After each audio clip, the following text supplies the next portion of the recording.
jaajëfal ci seen teewaay may remercier suñu doyen Mamadou Ibra Kane tey dañoo woote conférence de presse bi ngir indi ay leeral ndax dañoo nekk ci moment boo xam ne dañ nekk di polluer l'opinion publique di salir di entacher li nga xam ne moom mooy l'image des entreprises de presse. Lan moo xew dañoo rencontré le président de la République Macky Sall le 18 mars 2024 ñu soumettre ko les problèmes du secteur soumettre ko li nga xam ne moom mooy fiscalité beeg redevance yeeg cotisation yi ñu yoreel yépp xamal ko nag depuis Covid-19 bi mu ñëwee ci ganesi ci réew mi yokk ci problème trouble politique yi ñu am yokk ci problème trouble électoraux yi fi am médias yi entreprise de presse yi kenn liggéeyu si ak sa xel dañoo toppoon rek li nga xam ne moom mooy le traitement de l'actualité te it réew ku nekk xam na ne bu paralysé politiquement économiquement lu bari dafay sooxe gannaaw loolu nag moom mu ne dinañu defal li nga xam ne moom mooy amnistie fiscale am na mesure yoo xam ne gouvernement bu Macky Sall moo ko waroon jël ndax amnistie fiscale c'est du domaine de la loi Assemblée nationale moom mooy wote li nga xam ne moom mooy amnistie fiscale am na ay réaménagement budgétaire yoo xam ne waroon nañu ko defuñu ko président de la République bu bees bi ñu fal muy Bassirou Diomaye Diakhar Faye mu annoncé la couleur en pleine campagne xam la ne moom d'accordul jàppul ne noonu la ñu war a aider ñi nga xam ne ñoom ñooy les organes de presse au mois de mai ñu jot ñun ñëpp en une semaine ay courrier bu jógee ci administration fiscale boo xam ne daf ñuy informer ne lii ngeen amelkat war ngeen ko fay boo leen ko fayul ñun tamit ci suñu côté dinañu jël les mesures yi nga xam ne moom la ñu yoon may. On était surpris bien sûr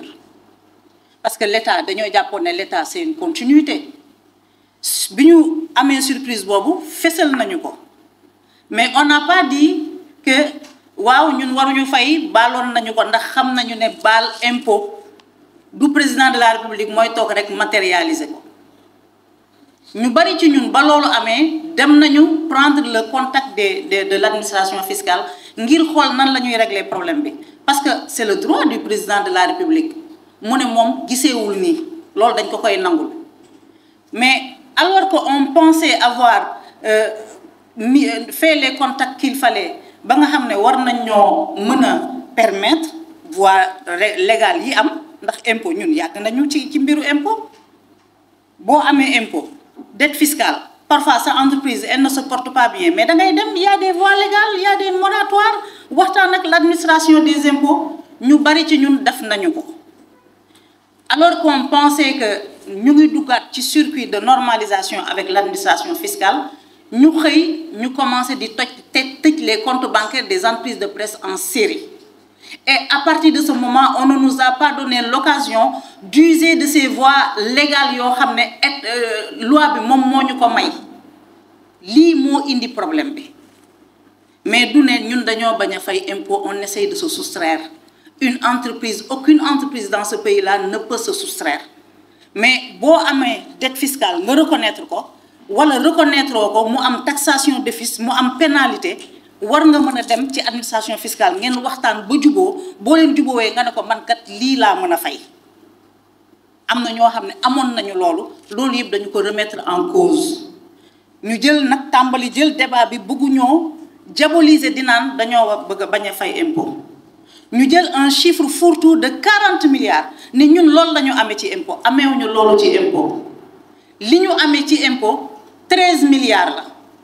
13 milliards yi mooy impôt bi nga xam ne ñu bari ci ñun nangu nañu ko leneen li ay taxation d'office la ay pénalité yoo xam ne dafa gonfler li nga xam ne moom mooy dette fiscale boobu entreprise de presse yi amee beneen affaire bi mooy booy fay impôt day fekk sa activité di tourner l'activité des entreprises de presse ne tourne plus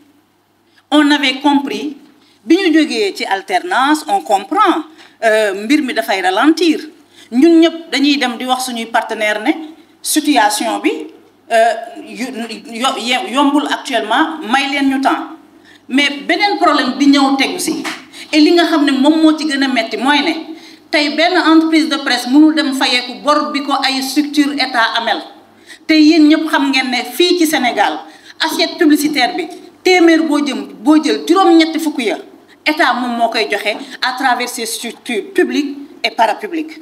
kenn mënul recouvrer une créance leneen ñëw yokku ci ay contrat convention ak ay convention publicitaire yu ñu amoon avec des structures publiques et parapubliques ñuy recevoir des lettres de rupture de contrat en série rupture de contrat dafa am nu ko yoon war a taxawalee nit ki boo demee bay rompre contrat bi war nga waxtaan ak moom waa léegi li nga ko amel nag li mu jot a exécuté ci contrat bi fayoo ko li nga xam ne moom mooy ay créance am fayoo ko nga di ko réclamer impôt mu ne la d'accord pare naa pour waxtaan nanguluñ ñu waxtaan bi kenn nanguwu ñoo recevoir malgré nos multiples demandes. On a cherché à rencontrer le directeur des impôts et domaines, on a cherché à voir le ministre des Finances pour que mu disséquer la dette fiscale ñu xam exactement ku ci nekk lan nga am ak nan la ñuy taxawee pour mën a régler cette dette fiscale là waxtaan boobu amul léegi lan lañ bëgg ñu def loolu moo tax ñu def journée sans presse dafuñu journée sans presse parce que du ñu fay impôt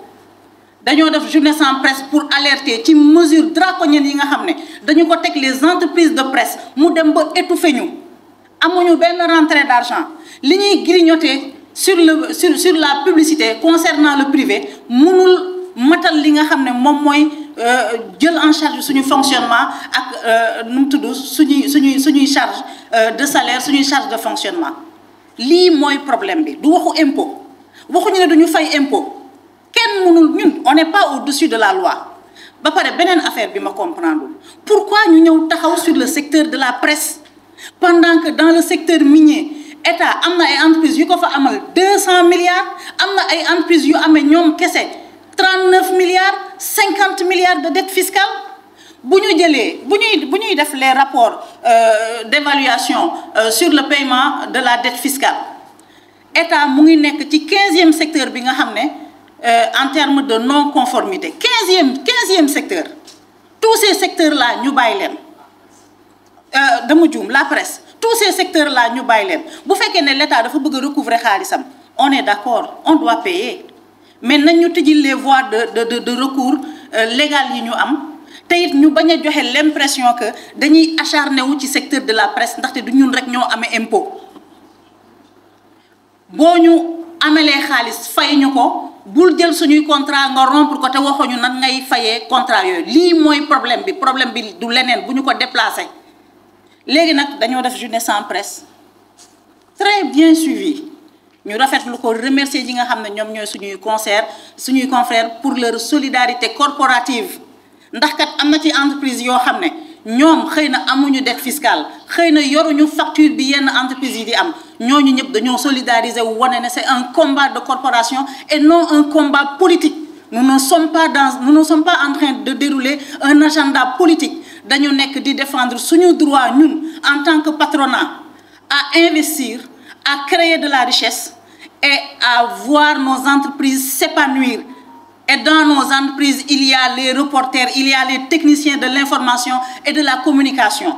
te man jàpp ma ne mën nañ ñoo booleeg ñooñu waa CRJS ci ñun la ñu bokk. S'il n'y a pas de patronat, il n'y a pas d'employés. Et je me félicite du fait que beaucoup de nos employeurs comprennent nañu l'enjeu. Parce qu'au début manipulation bi bari woon na les patrons de presse ñoom ñoo bañ a fay impôt. Ministre de la communication ñun dañ def communiqué rafetlu taxawaayu président de la République mu def li nga xam ne moom moo ko war mu lancer un appel au dialogue rénové ñun rénové bi xam nañ li mu sous-tendre yépp dañuy dialoguer ci dëgg dafa am ay situation yoo xam ne jàpp nañu ne warul am dañoo war a jubbanti loolu yépp on est d'accord ñun ñoo ci jiitu sax ñi nga xam ne ñoom ñooy autorités yi ndax ñun yàgg nañu réclamer ne nañuy publier le décret de répartition de l'aide du fonds d'appui les autorités mosuñu ko nangu def tey comprendre nañu lan moo tax mosuñu ko nangu def yàgg nañu di réclamer ne nañu mettre en œuvre le code de la presse ñoom tey ñëw nañ avec un peu de retard et avec un peu de décalage di def li nga xam ne moom mooy un début de mise en œuvre mais waxtaan nañu ci ak ñun dinaa ci dellu si bu président waxee loolu ba pare ñun ñu ne ko ajaaraama monsieur le président de la république wane nga ne yow yaa njaboote ñëpp et que bor bi nga am devant tous les sénégalais da nga ko am aussi devant la presse les entreprises de presse et les travailleurs de la presse on s'étonne que le ministre de la communication ñëw jël le prétexte du lancement de la plateforme numérique des médias mu jël teg wax boobu fële lancé wu dans une campagne de dénigrement et de diabolisation et de manipulation des chiffres dañ ci am mbetteel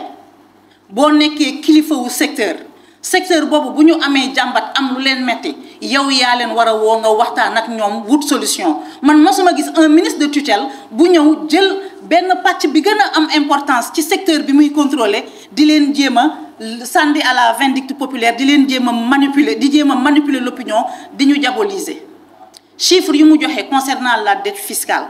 c'est archi faux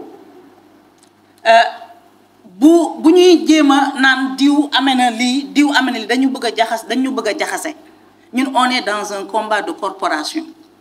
na Massamba amee 99% de la dette fiscale Massamba moomu à partir du moment où moom nekkul ci lu dëng ñun suñu cër mooy ñu jàppale ko benn entreprise warul tëj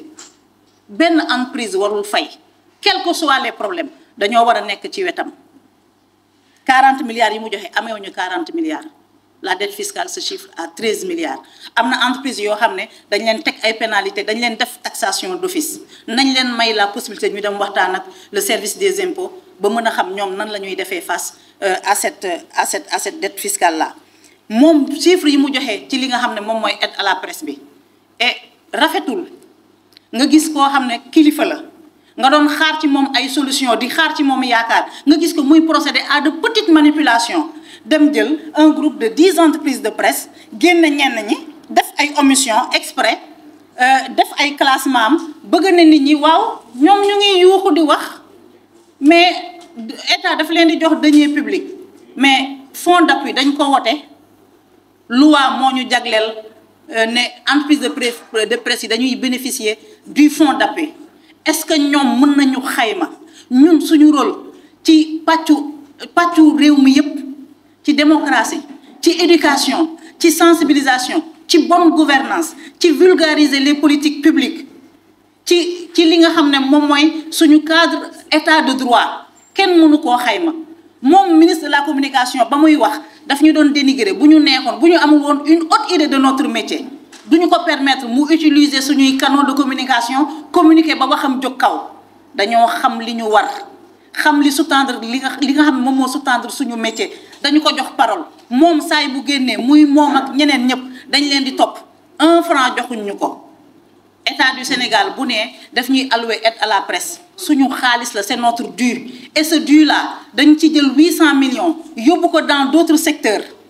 et ce dû là boo xoolee la clé de répartition bi nga xam ne dañu ko wane am na fu mu dem y a une mafia au niveau du ministère de la communication il faut oser le dire ñooñu noonu nañu leeral fan la ñu dugal xaalisu entreprise yi moo gën ñuy insister ci des miettes yu ñu jox télévision bu ñu fi jox 70 millions 35 millions c'est peu fonds d'appui boobu télévision bu nekk wala média bu nekk une entreprise de presse am ay charges di def li la waroon nañu retrouver wu à des montants de 150 millions ailleurs c'est ay 7 millions d'euros la état di jël di ko jàppale ay entreprises yoo xam ne jàpp na ne ñii duñu amuñu valeur ajoutée yu bari ñii dañoo nekk ci situation de crise ñii nekkuñu ci situation ci secteur bu rentable ku ne xam nga ne média nekkul secteur bu rentable média du activité minière média du activité téléphonie média du activité industrielle commerciale boo xam ne loo investir da ngay investir 10 nga jot 100 ñun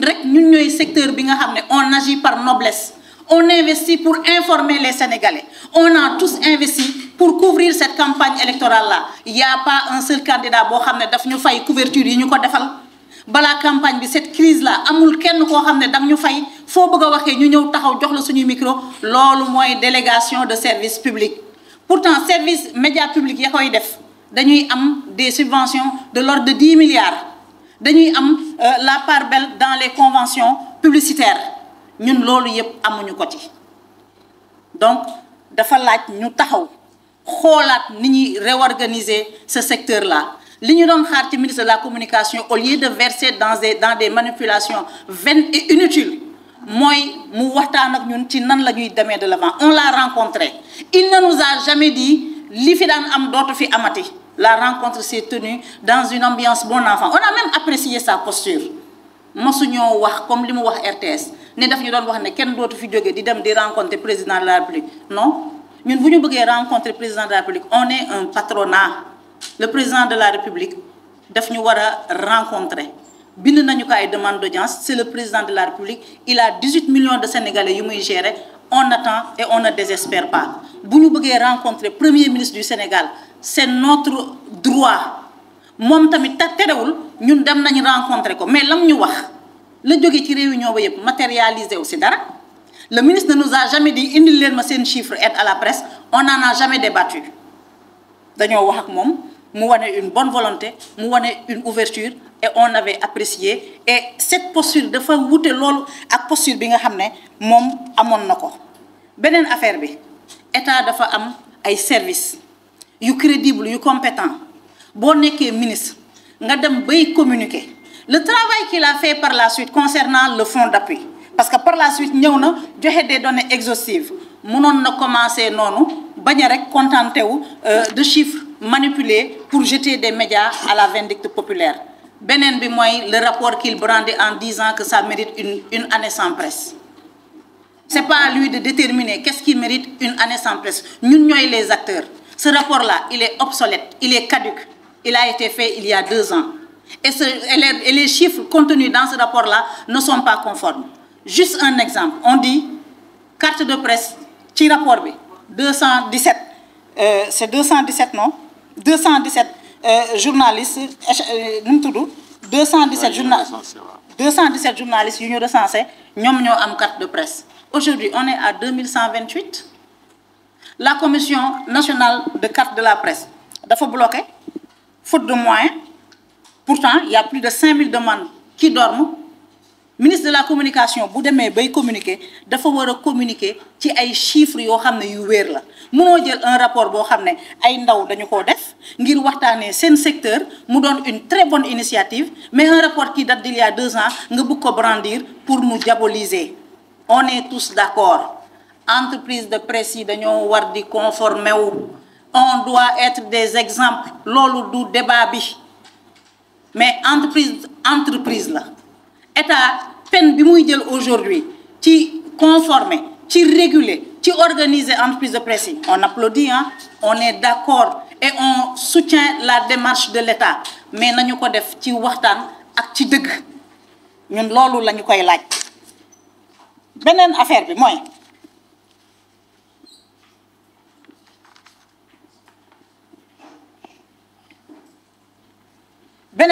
mooy et dama ci bëgg a attirer l'attention des reporters boo nee yow da nga bëgg a ñoŋal la situation des reporters techniciens de la communication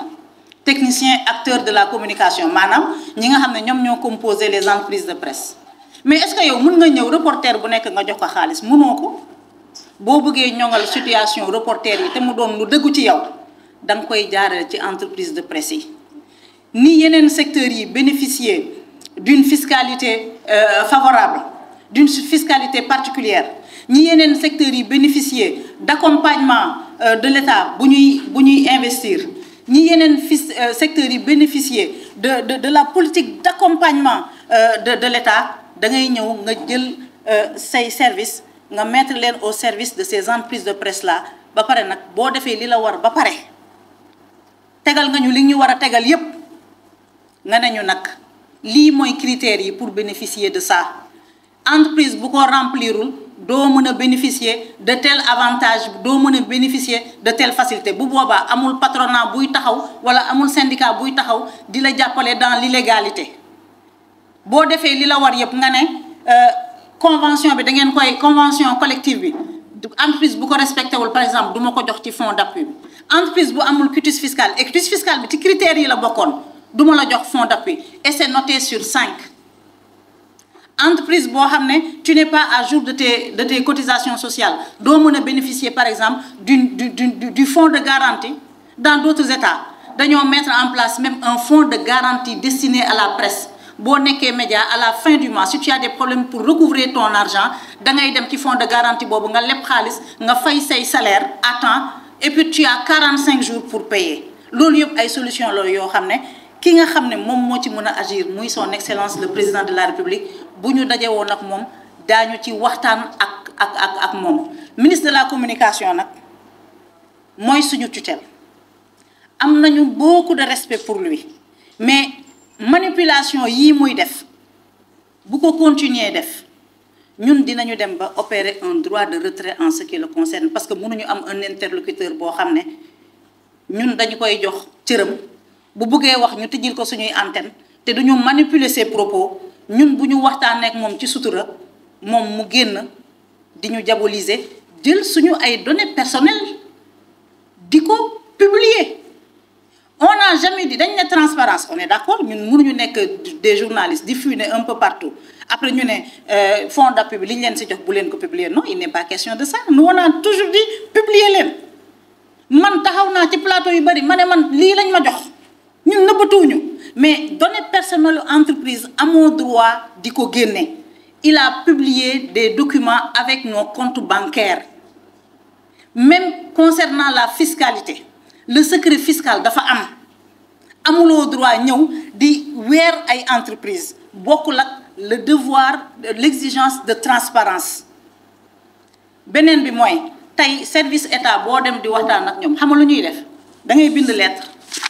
ñoom dañ lay adresser lettre yow nga tontu ci lettre bi yow publier woo lettre bi ñoom ñu jël lettre bi dugal ko ci réseaux sociaux yi ne dañ lay vilipender ce n'est pas digne état élégance la république ay us et coutume la yoo xam ne ñi ko yor dañ ci war a tënku wala boog ñi nga xam ne ñoom ñooy def loolu xamuñu li nga xam ne moom mooy seen cër seeni kilifa war nañu waxtaan ak ñoom dañu bëgg a présenter comme des bandits comme des hors-la-loi ce que nous ne sommes pas nous sommes des citoyens dignes qui aimons notre pays kenn ku nekk ci ñun mënoon nga dem tëji sa agence de communication di grappiller des millions jël ko dugal ko ci sa bopp kenn ku nekk ci ñun dafa am passion bu nekk ci suñu dënn passion boobu moo tax ñu tijji entreprise de presse di partager cette passion là avec d'autres avec ñu mel ni yéen ku sañoon sa entreprise du mës a sukk ku sañoon sa entreprise moom mooy doon bi gën a florissante dafa jot état du Sénégal taxawu les entreprises de presse au Sénégal en Afrique aujourd'hui en Afrique dans la sous-région amuñu un média sénégalais fort. Dans d'autres pays dañuy état dafa jël taxawal ay consortium ay médias yoo xam ne dañoo fort président de la république ak gouvernement am quel que soit ñoom taxawaay bu ñuy am ci ñun lii suñu rôle mooy informer sensibiliser éduquer saay bu ñu yeewoo jox sénégalais yi leur dose d'information dinañu ko def ñun tam dañuy sàkku ak ci ñoom ñu tijjil ñu seeni bunt ak ku mu mënta doon ñun l'essentiel c'est que nañu am interlocuteur boo xam ne mën na régler suñu problème on ne fait pas une fixation sur le président bien que mooy suñu kilifa dañ ko bëgg a rencontrer il y a une vision qu'il faut mettre en œuvre bëgg nañu waxtaan ak moom ndax moom moo leen jiite ñoom ñëpp mais muy ministre des finances muy ministre de la communication muy ministre du travail bëgg nañu toog mën a waxtaan ak ñoom ba trouver li nga xam ne moom mooy solution ci problème yi te it bu ñu perdre de vue ne ñun ñëpp on est embarqué dans la même barque képp ku xalaat ne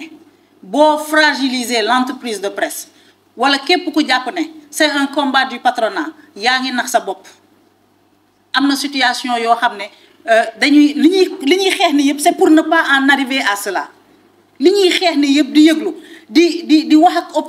opinion publique nationale internationale bi c'est pour ne pas en arriver à entendre que tel média def na plan social mais ce sont des chefs de famille ce sont des jeunes dames ce sont des jeunes des hommes qui vont se retrouver sans emploi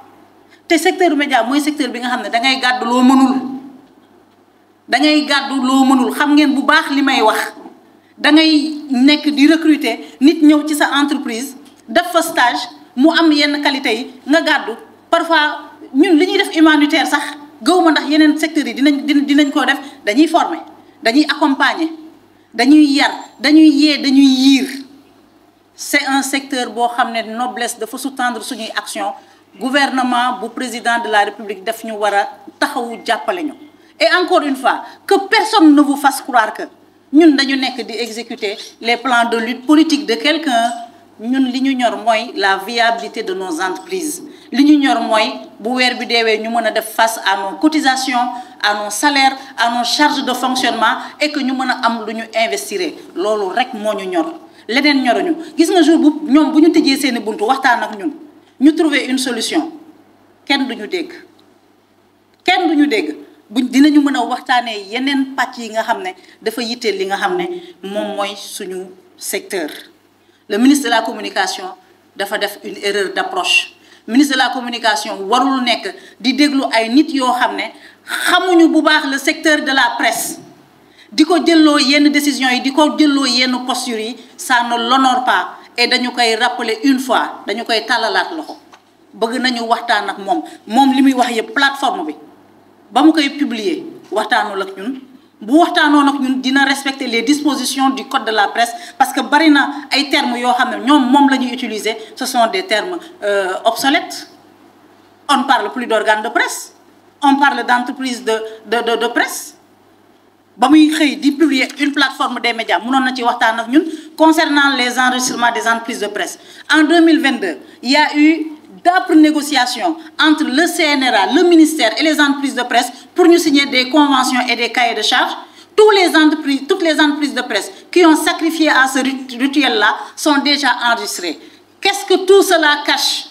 Lan la ñuy wutaat di ñu naan comme si pour des entreprises qui existent depuis 20 ans ñëw leen ngeen def seen déclaration d'existence. Qu'est-ce que tout cela cache? Est-ce que dañoo bëgg a def une OPA sur le secteur de la presse? Est-ce que dañoo bëgg a favoriser des groupes internationaux ñu ñëw gën a am doole? Est-ce que dañoo bëgg a noppiloo nee nañu jàppuñu journaliste d'accord nee nañu dagguñu signalu kenn d'accord mais balaa nga naan naam nga ne fa situation bi bu continuer dañuy noppi. Est-ce que c'est un moyen détourné de nous faire taire? On se pose la question parce que boo ñëwee nga tëj lépp mayoo nit ñi ñu waxtaan. nit ñi yaakaar li nga xam ne moom mooy seeni recette publicitaire ak seeni convention pour fonctionner amatuñu ko bu yàggee am na ñoo xam ne dinañu tëj bu média tëjee journalistes yi dañuy noppi bu benn média tëjee c'est encore acceptable mais si ce sont 10 médias qui ferment on est en train de faire taire toute une corporation boo leen yeewoo amu leen loo leen demee reportage amu leen loo leen monteur bu leen montel ngir seen élément doo leen wax loolu la ñuy wax ne loolu la ñuy poser wu des questions ne est-ce que dafa am une tentative de musellement parce que musellement du rek obstacle wala entrave bu ñuy apporter aux libertés de la presse musellement tamit tëj gémmiñu nit boo ko joxatul lekk xiifal nit tëj gémmiñam la te loolu la ñu nekk di ñu def